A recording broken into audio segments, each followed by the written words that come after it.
Raymond Williams lo traigo en conexión fundamentalmente con la primera parte de las charlas que tuvimos, aquellas de Artaud en las cartas a Rivière. ¿Por qué? Porque me parece que el concepto que maneja Raymond Williams en este libro, Lectura y Crítica, es un libro, decíamos, que ya tiene sus años, es del año 58, de los primeros libros de Williams. Vamos a analizar el capítulo 3, los críticos y la crítica, pero se conecta con aquellas primeras charlas que tuvimos en torno a las cartas de Artaud y Rivière. Porque en aquel entonces hablábamos de un Artaud que pedía un tipo de crítica de nuevo tipo. Un tipo de crítica que se saltara o que eludiera la idea de que la crítica parte de postulados precisos. Y le pedía a Artaud a Rivière que hiciera una crítica desde el alma o desde la sensibilidad o desde la experiencia. Y Raymond Williams, en este capítulo sobre los críticos y la crítica, me hace recordar a aquella polémica entre Artaud y Rivière. Para Williams, ¿cuál es la función de la crítica?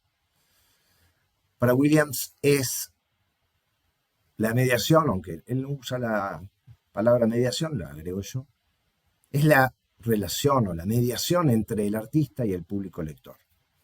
El resultado de su crítica es la articulación entre una evaluación calificada y una respuesta adecuada.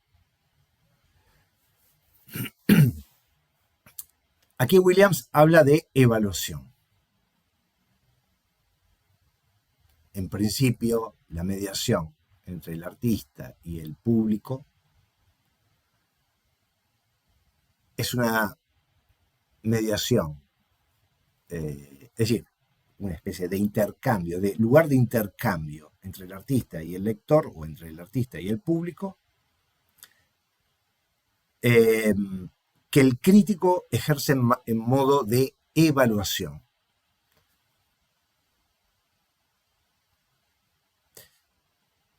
Esta idea de la evaluación es una idea que no condice con otras afirmaciones que va a hacer Williams más adelante. Pero la vamos a dejar en suspenso. Williams habla de los clichés. Gran parte de ellas no son otra cosa que valoraciones poco consideradas.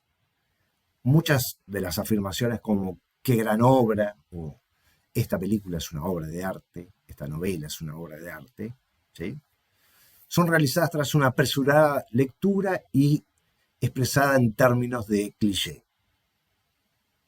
Son típicas esas afirmaciones en forma de cliché.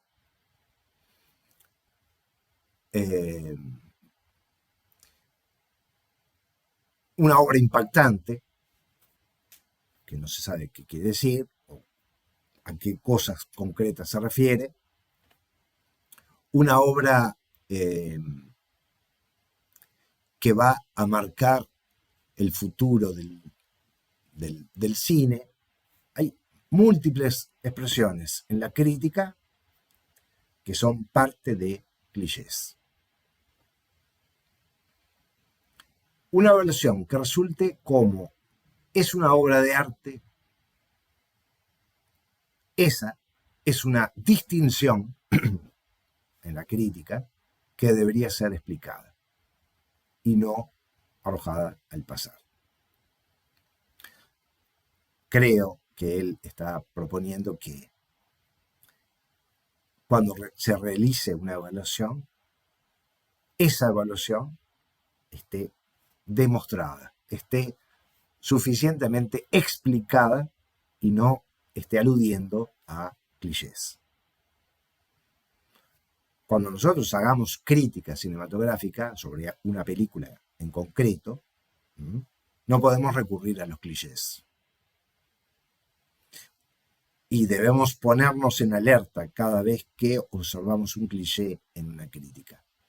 Porque quiere decir que, apoyado en el cliché, está sustentando algo que no puede demostrar. O que no ha demostrado, o que no puede demostrar. Que no puede explicar. Demostrar en el sentido de dar una explicación racional acerca de la cuestión, ¿no? En cuanto al proceso de la crítica, utilizando la inteligencia y la sensibilidad, en función de las cuales, aunque no hay normas estrictas, existe al menos un estándar tradicional efectivo, utilizando la inteligencia y la sensibilidad, uno realiza evaluaciones específicas para luego transformarlas en valoraciones más generales. Está diciendo que, Williams está diciendo que las evaluaciones parten de dos elementos, la inteligencia y la sensibilidad. O yo diría al revés, la sensibilidad está despertando elementos que van a tener que ser explicados posteriormente de modo racional. Nuestra inteligencia, sí, sin lugar a dudas, pero es una inteligencia no solo racional, es una inteligencia de los sentidos, de la sensibilidad, de la emotividad. Es una inteligencia comprendida de un modo amplio. Y la sensibilidad son los que abren la puerta a una serie de reflexiones que demuestran o tratan de comunicar al público una explicación de esas sensaciones y de lo captado por esa inteligencia. Esas explicaciones, luego, se transforman en valoraciones generales.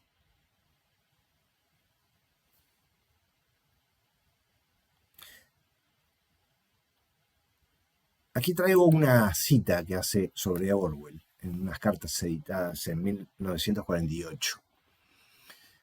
Orwell decía: todos los juicios literarios consisten en inventar un conjunto de normas para justificar una preferencia instintiva. La reacción de una persona frente a un libro es me gusta este libro o no me gusta, y todo lo que le sigue es racionalización.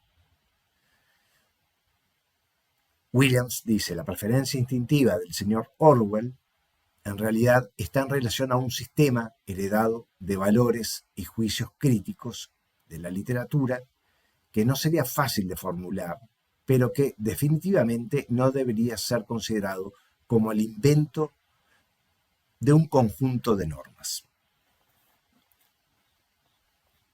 Para él, la crítica debe ser una explicación razonada de los sentimientos convocados por la experiencia frente a la obra. La crítica literaria puede ser no más que una explicación razonada del sentimiento que le produce al crítico el libro que está criticando. La crítica jamás puede ser una ciencia. La crítica literaria puede ser no más que una explicación razonada del sentimiento que le produce al crítico el libro que está criticando. La crítica jamás puede ser una ciencia. Y en otra parte, Williams va a notar: generalmente, cuanto más formado académicamente esté un hombre, más se convertirá en un ignorante emocional. Es decir, cuanto más enfocado esté en partir de una explicación racional, digamos, postergando la experiencia sensorial, emotiva con la obra, más se va a convertir en un ignorante emocional. Dice, todas las estupideces de la crítica sobre el estilo y la forma, toda esa clasificación y análisis pseudocientífico de los libros, imitando la botánica, es pura insolencia y sobre todo aburrido argot profesional. Para comprender lo que nos está diciendo Raymond Williams, ¿sí?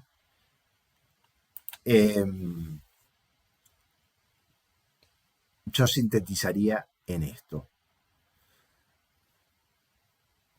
Cuando estamos frente a un plato de sopa de verduras, nosotros tenemos una serie de sensaciones y emociones que se conjugan en ese momento y que nos permiten valorar la experiencia que estamos teniendo con el plato de sopa. ¿Sí? Puede ser que tengamos pocas experiencias con las que asociar al plato de sopa. Cuantas más experiencias tengamos, o cuanto más recordemos esas experiencias, o cuanto más sintamos la presencia de esas experiencias, nuestra relación con ese momento va a tener un mayor impacto en nosotros. Luego viene la explicación racional de las emociones y sensaciones que hemos vivido en el momento de consumir el plato de sopa. Esas explicaciones racionales quizás puedan tener que ver con los condimentos, con el modo de cocinarlo, pero todos están sustentados y, digamos, están potenciados por las emociones que nos ha convocado el consumo del plato de sopa. Por eso, en este ejemplo, yo creo que pueden entender cuál es la síntesis del planteo que está haciendo Raymond Williams en este capítulo sobre la crítica. Dice Williams hacer una crítica donde podamos explicar de modo razonado, lógico, las emociones y sentimientos que nos ha convocado la experiencia del consumo artístico. Esa forma de plantear la crítica, me parece, está emparentada con la propuesta que le hacía Artaud a Rivière.